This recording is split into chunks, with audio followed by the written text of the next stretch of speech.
Hey guys, so this video is going to be on one of the newest heroes released in King's Raid, Chase. So Chase is one of the three newest heroes released by Vespa, along with Shamilla and Kara. Now as of today, the 6th of June 2018, he is currently the worst of the three. Kara is probably the best as a very stable, pretty much main magic DPS that excels at World Boss. Shamilla is very good at PvP, but Chase, some of his core sort of skills do give him some problems being viable. However, I love his class design, I love his character fantasy, and he just looks amazing. So I just knew I had to get him and instantly T5 him. And if you look at him, he's got this giant spear. His title is Type 0. He's a test subject. And his skills are actually pretty interesting. So Chase is pretty much the archetypical bruiser. He has a lot of damage as well as a decent amount of disruption. Now, what makes Chase special are his passive and his second skill. So I'll go over his passive first. Chase is not affected by lifesteal. Instead, he gets a decent amount of extra HP, 250 crit, and increases both his accuracy and CC accuracy by 100. Also, if he receives damage that leads to his death, he resurrects for 5 seconds with 40% increased crit damage and 400 extra attack speed. This is only activated once per battle, and the resurrected Chase cannot use skills. So, it's also got a very edgy name, Remember This in Hell. And the very first line, not affected by lifesteal stats, becomes very relevant when you read his second skill, Remove Limit. This is also probably one of the skills with the most text in the game. Upon activation, Remove Limit takes effect. When activated, it consumes 10% of current HP to remove all negative effects on self and deal 426,000 physical damage to nearby enemies in range.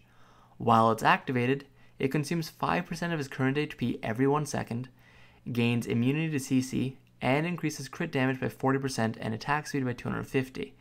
The HP consumption, as well as the increase in crit damage and attack speed, grow larger as time passes. This effect cannot be dispelled and is automatically deactivated when HP is under 10%. So this drains his HP like crazy. Like, you activate it and all of a sudden his HP starts flowing down like a sieve.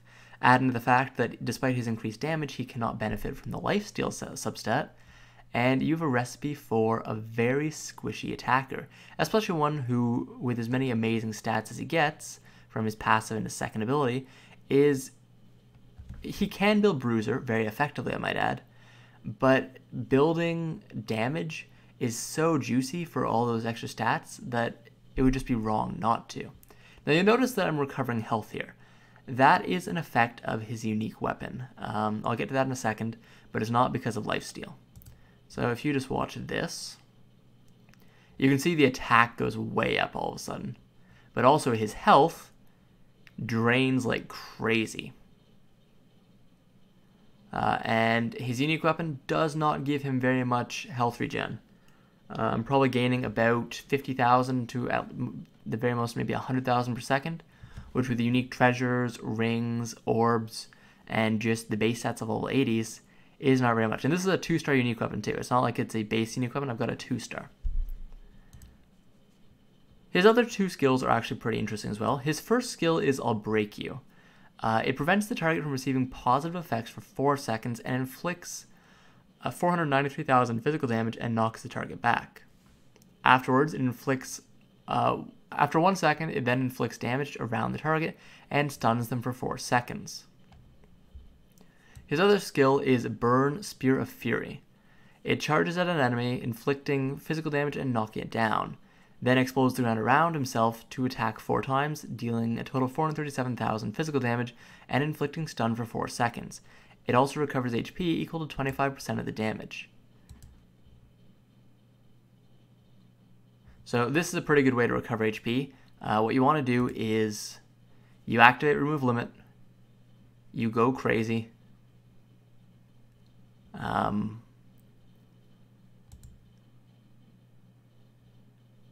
then, I didn't even know you could do that. I wonder if his spear actually removed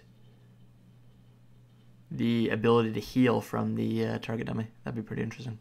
But you activate Remove Limit, and then when you're starting to get low on health, you activate his Burn Spear of Fury, which does a lot more damage because you got a lot of extra crit damage thanks to Remove Limit and Remember This in Hell, and you go crazy. So his skills are a lot of fun. He cannot be affected by crowd control as long as he has 3 mana up, because he can just activate Remove Limit and instantly the crowd control is removed and he cannot be affected by any more. There are Transcendence perks to reduce the amount of HP consumed by Remove Limit, but unfortunately there's none to allow him to be affected by lifesteal. They both just affect his resurrection. He's got Jesus perks, but he doesn't have lifesteal perks, unfortunately. So his unique weapon is fairly decent. It's the Blood Lancer Monolith. So the Blood Lancer Monolith increases his crit damage. At base it's 20%, then it starts to go up. When dealing a normal attack, it deals physical damage equal to 28% of his total attack with Flame of Monolith, and recovers HP equal to 10% of the damage. When Remove Limit is active, the effect of Flame of Monolith is doubled. So I'm just using 2 attack runes and an MP rune, because my chase is built for PvP.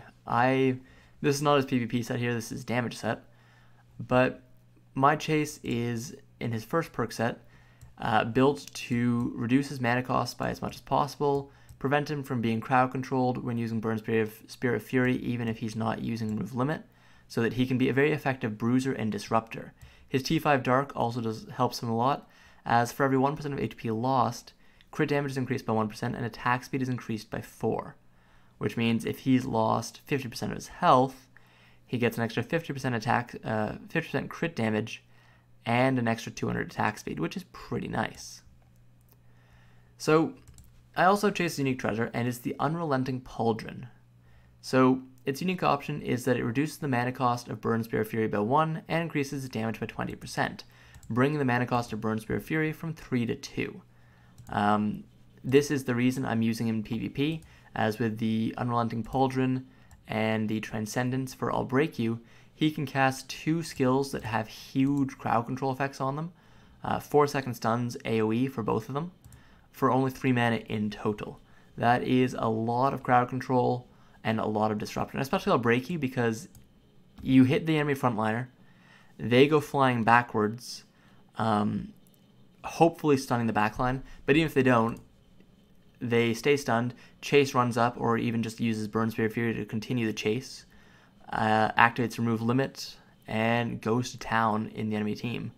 And because I pair him with Ezekiel, who wants someone else to kind of take the aggro while Ezekiel builds the Fury stacks and then goes Fury on his own, I call this the Burning Man team. Work in progress so far, but it definitely feels like they're both on drugs when they activate their 2 abilities and go to town in the enemy team. It feels amazing when it happens.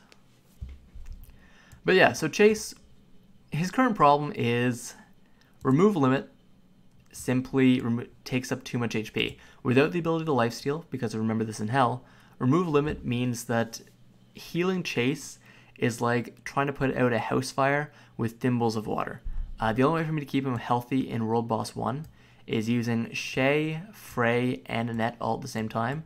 Shay and Annette both have very nice heal over time, and Frey has probably the best burst heal in the game with her first skill. And even then, his HP still drains like crazy. It's absolutely insane to watch how quickly his HP will go down. Now, there are some advantages, though, to his Remove Limit. Number one is there's quite a few abilities and artifacts that correspond to having low health. The obvious ones are Primer for the Heroes and Roaring Tiger Statue. So Primer for the Heroes reads, when HP falls below 20%, attack rises by 30% while speed and all damage reduction is increased by 300. It's a very nice ability to have on Chase. Its only problem is you only have a 10% sort of threshold where he's going to be at this HP. So unlike other characters, such as characters affected by Mediana's third skill, or characters that can go invincible for a little short period of time like Ricardo, Chase, he resurrects, but he resurrects at more health than this, and he stops at 10% and stops getting a lot of his boosts. He still has his T5 Dark, which is very powerful, very, very powerful. But Primer for the heroes, it doesn't really do enough, I've felt. And unfortunately, putting more stars onto it does not increase the HP threshold. It simply increases the attack and speed and damage reduction increases. So it's very nice on Chase, but I keep looking for a better option. Roaring Tiger statue is great in PvP. Because Chase, in PvP, usually you want Chase to sort of be a frontliner who is drawing the enemy's attention and disrupting the enemy team. You don't want him to be your main DPS, you want him to be sort of a supportive, disrupting DPS. He can carry games on his own if left alone. If the enemy team focuses my Ezekiel or tries to hit my backline, Chase can go off and murder the enemy team, especially if they rely on crowd control to win.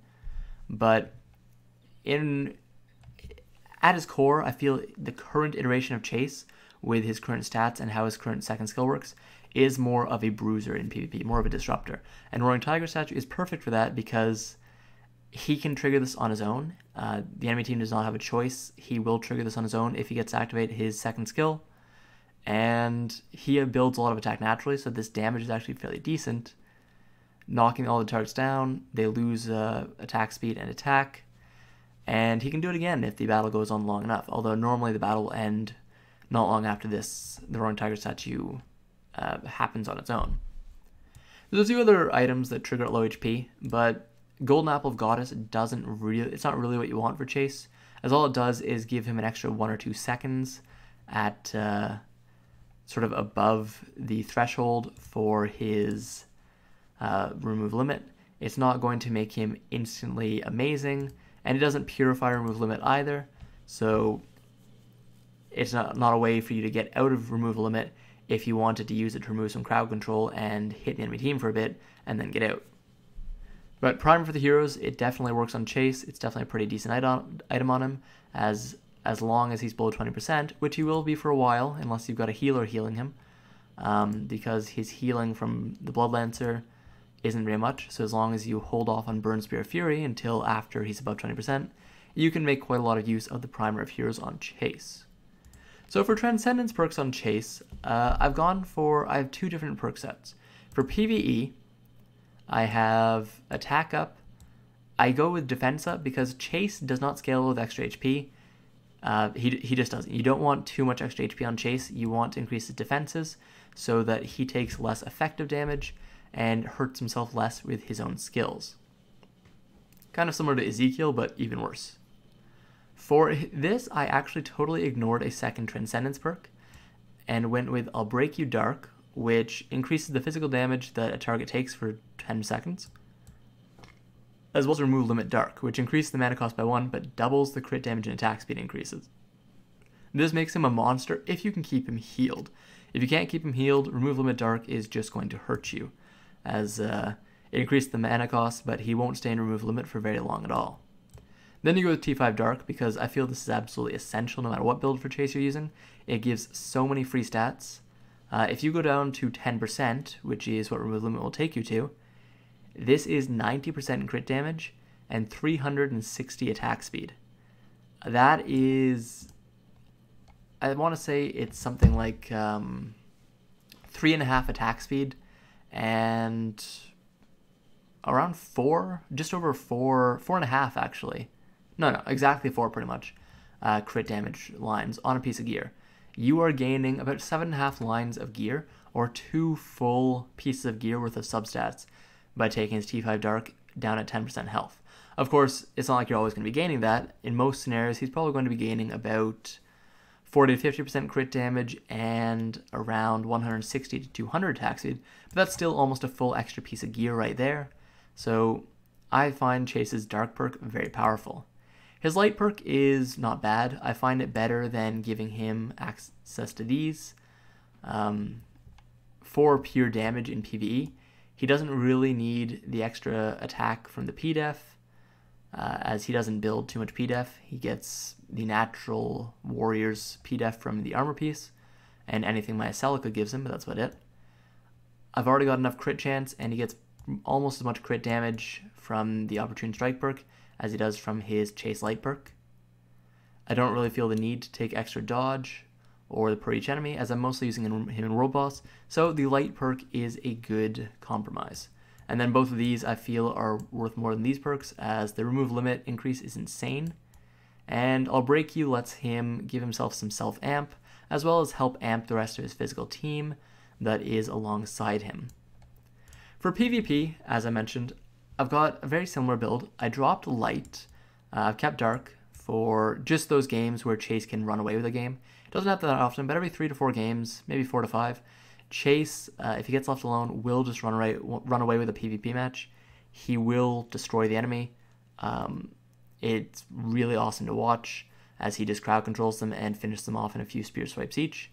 So his T5 Dark is pretty essential to maximize his damage for that. Once again, attack and defenses. This time I did go with Opportune Strike, as my PvP set for Chase does not contain as many crit chance increases or as many crit damage increases. It does have a lot more dodge. I've considered switching this for Tactical Foresight once I can get a better gear set together for him. I figure he wants a similar gear set to my Ezekiel, with attack speed, crit, and then dodge and not max HP, probably either attack or penetration. The fourth substat really will vary, but attack speed, crit, and dodge for sure. And then offensive guard isn't really necessary, neither is warlike, as he can already ignore CC. So I went with the Opportune Strike. Then I'll Break You, reduces the mana cost, fairly self-explanatory, lets him have a very strong opening, a 1 mana cost opening that disables the tank, prevents them from being shielded or healed, and crowd controls them afterwards. As well as Burn Spirit Fury, which allows him to use his third skill without being crowd controlled, even without having to activate Remove Limit, which he really wants to use after Burn Spirit Fury in PvP, so that he can wail on them while they're on the ground. Then I can, of course, follow up with stuff such as my Celica's third skill, and keep the enemies crowd controlled using Chase, Celica, and Ezekiel. So Chase, I'm having a lot of fun with him. For gear, you have to ignore lifesteal, unfortunately, which means you will probably have to change around a few pieces from your other DPS. I'm trying to use a mostly perfect set, so attack speed, crit damage, with penetration. I would really like to change that attack out for attack speed, or the crit damage out for attack speed. Either one would be fine. And for the earrings, this is almost perfect. This is pretty much what I want for my earrings, and I'd probably want to switch the crit damage out for attack speed for the orb, just because crit damage and attack, or sorry, for attack. No, out for attack speed. I've already got attack on it. Crit damage and attack scale kind of together. Crit damage scales better than attack because there's a lot more free ways to get attack, but Chase gets so much crit damage that I find myself wanting a bit of extra attack on him just to make up for it, especially because I can't find any 20% ancient runes for attack, so I'm forced to use heroic runes, which means I am gimping my attack slightly. So Chase, I really do feel he needs some buffs. He runs through health too quickly. Like, if we just go back to the training set one more time, his health, it's like a sieve. No matter how much healing you pour into him, no matter how much damage he does to increase his own healing, the fact that you can't build lifesteal on him, like if I could get him to 50% lifesteal, it would be insane. I could probably stay in remove limit for a long time. But unfortunately, his HP just craters. And you've got to try and time that, because it does have a decent cast time on it. Hence why I've got the skill 3 light in his PvP set, so that he can get Burn Spirit Fury off without fear of messing up. And then that was his first skill. So Chase, I feel he needs buffs, but I'm really loving the class fantasy. I love how much damage he can get off in a quick burst. I love his PvP. I want to say I've got a few decent PvP matches using Chase.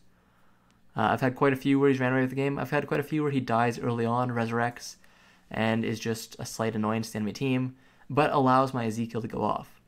So he's a good unit, but he's currently heavily outclassed by other units such as Theo, who does the same job but for magical damage, just better and without sacrificing any of his health for it at the moment. So I'm hopeful that Chase gets buffed, but he is a very unique hero right now. He has a very unique skill set, and he's definitely a good addition to physical teams for world bossing. He's just outclassed by other main DPS such as Ra and Mitra at the moment. Anyways, guys, I hope you enjoyed this Chase review. Sorry it's been so long. Thanks for watching, and have a good one.